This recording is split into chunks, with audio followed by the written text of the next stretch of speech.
नमस्कार, आप देख रहे हैं ग्रामीण स्थान और मैं हूं आपके साथ जितेंद्र।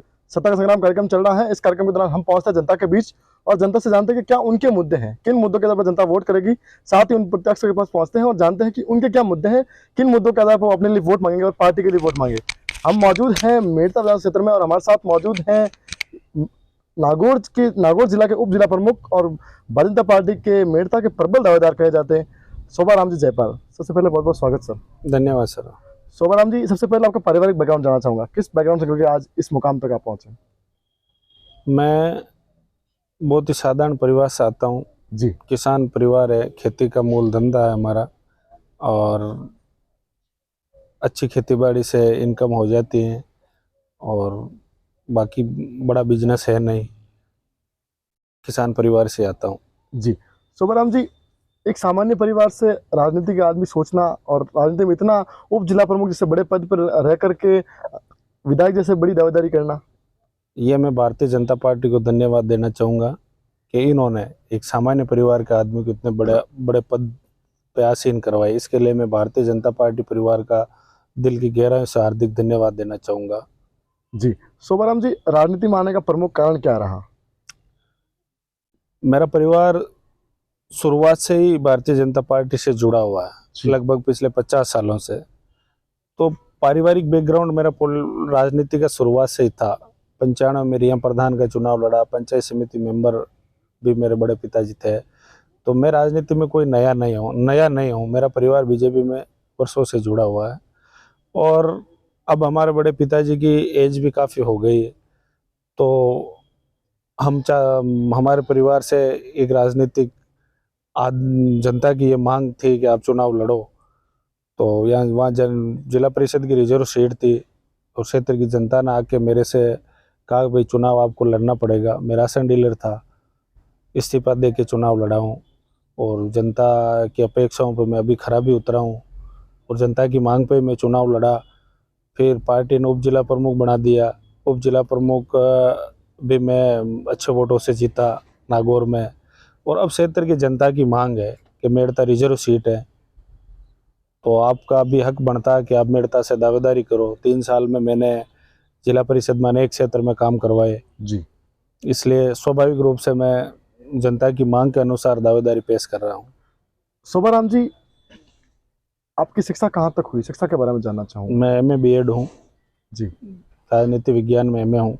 जी शोभा राम जी, आपके राजनीतिक जीवन से हटकर के आपने सामाजिक जीवन में कौन कौन से बड़े कार्य किए, जिन कार्यों को ग्रामीण स्थान के माध्यम से मेड़ता विधानसभा की जनता को गिनाना चाहेंगे? मैं जब मेरा राशन डीलर का कार्यकाल ही सीमित रहा 4 साल का और कोरोना काल में मैंने बहुत ही अच्छा काम किया। जब पूरा देश कोरोना से जूझ रहा था तो हमारे राशन डीलर की भूमिका उस टाइम बहुत महत्वपूर्ण थी।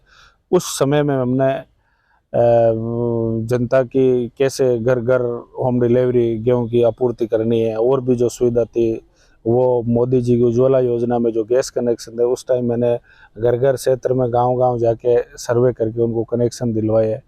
तो उस सेवा को ही मैं मानता हूँ कि जनता ने मेरे को आगे प्रमोट किया। मैंने बहुत अच्छी सेवा दी उस टाइम में। और स्टूडेंट लाइफ में भी मैं मेडगर एक या छात्रावास थी यहाँ हमारे मेड़ता में, उसका सचिव था। जी। 11th में जब पढ़ता था तो उसमें सचिव था। मेडगर जो एक सोसाइटी बनी हुई थी उनका मैं महासचिव भी रह चुका था। तो शुरुआती दिनों में भी और मेरा सब 36 कौम के लोगों से यूथ में अच्छा जुड़ाव है। जी, कहीं कि आप शुरुआत से ही बचपन से ही नेतृत्व करने की क्षमता रख सकते थे। अब मैं ये नहीं कहूँगा मैं नेतृत्व करने के, लेकिन मुझे लगा कि जो मैं जहाँ भी जिस पद पर रहा मैं कहीं विवादित नहीं रहा, मैंने अच्छा कार्य किया। जी शोभा राम जी, राजस्थान में वर्तमान में गहलोत सरकार कार्यरत है, उनके कामकाज को कैसे देखते हैं आप? मैं गहलोत सरकार के कामकाज को 10 में से 1 भी नंबर नहीं दूंगा। इसका एक ही कारण है, मैं पार्टी पॉलिटिक्स से बात नहीं कर रहा हूँ। आज अपने 5 साल पूरे होने को गए हैं, एक भी पेपर सक्सेस नहीं हुआ उनका।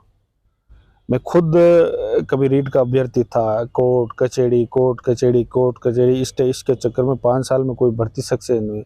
उन माँ बापों से पूछो जो गरीब परिवार से आते हैं कि साल 2 साल जयपुर अजमेर जैसे शहरों में तैयारी करते हैं, फिर पता चलता पेपर आउट हो जाता, उससे क्या बीतती।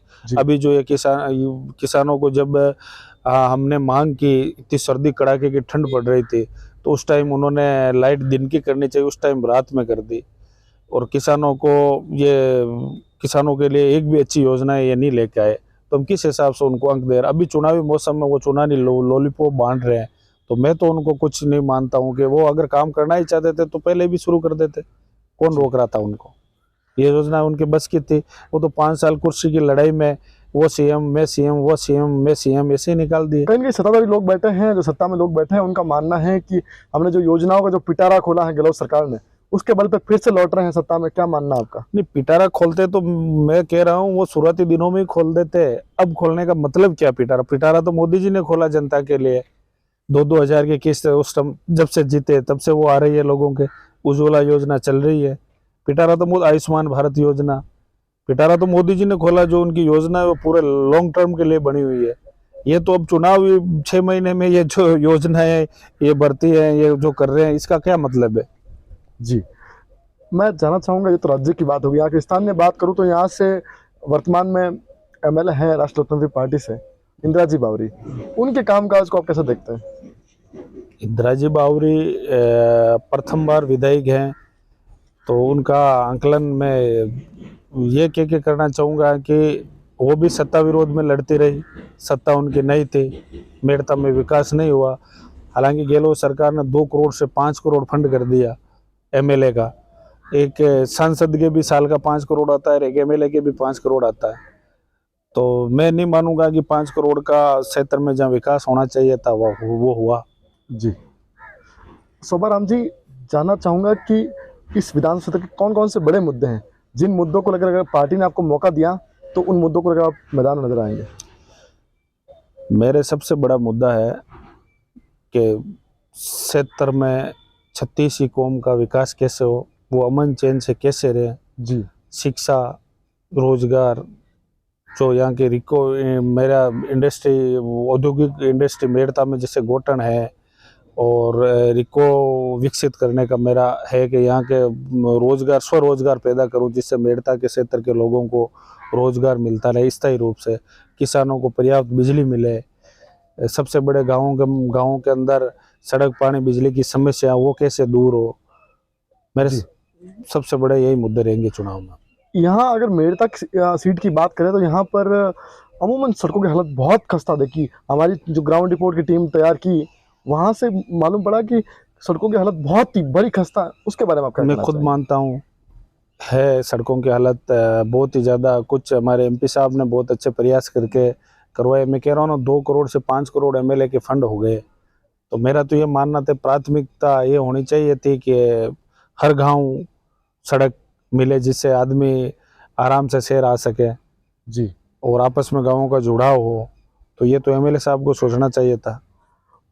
उप जिला प्रमुख जी, जानना चाहूंगा कि ऐसी क्या खासियत है शोभाराम जयपाल के अंदर कि भारतीय जनता पार्टी इन्हीं के ऊपर दाव खेले और सिंबल देकर मैदान में उतारे? मैं 3-3.5 साल से उप जिला प्रमुख हूँ जी, और मैं दावे के साथ कहता हूँ कि मेरे पास 36 कौम के युवाओं का, बुजुर्गों का, महिलाओं का आशीर्वाद है। मैंने 3 साल जो भी मेरे पास आया, मैंने अपनी तन मन धन से सेवा की। मेरे पे कोई मेड़ता विधानसभा में लांछन नहीं लगा सकता। मैंने मेरा 100% प्रयास करके हर आदमी को न्याय दिलाने का प्रयास किया जी, और चाहे पार्टी संगठन हो, मैं किसी भी मीटिंग में अनुपस्थित नहीं रहा अगर कोई जरूरी काम ना हो तो।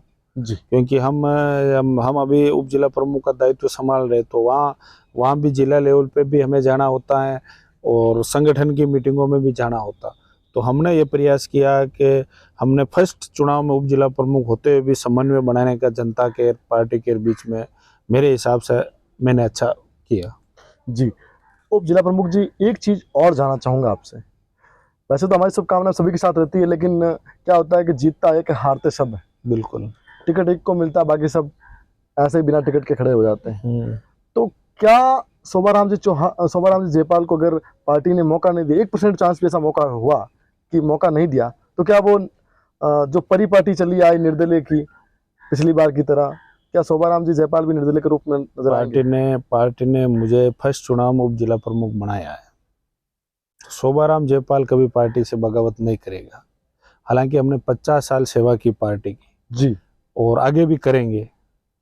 शोभाराम के बारे में तो ऐसा सोचना बिल्कुल ही बंद कर दो आप कि पार्टी से कभी बगावत करेगा। जी शोभाराम जी, अंत चाहे में पार्टी किसी को भी टिकट दे, लेकिन हमारी मांग है कि प्रत्याशी स्थानीय होना चाहिए। जी जनता की मांग है पार्टी स्थानीय प्रत्याशी होना चाहिए, जो मेड़ता के बासिंदों के साथ 24 घंटे रहे और जो लंबे समय तक क्षेत्र में संघर्ष किया जनता के साथ, तो ऐसे किसी भी प्रत्याशी को मौका देगी। और वैसे पार्टी का शीर्ष नेतृत्व तय करेगा टिकट किसको देना, क्या मापदंड, तो हम तो शीर्ष नेतृत्व जो निर्णय करेगा उनके साथ रहेंगे, इसमें कोई दो राय नहीं है। जी शोभाराम जी, अंत में ग्रामीण राजस्थान के माध्यम से मेड़ता विधानसभा की जनता से आप क्या अपील करना चाहेंगे, क्या कहना चाहेंगे? मेड़ता विधानसभा की जनता बड़ी समझदार है। मैं तो उनके सामने एक छोटा सा जनसेवक हूँ।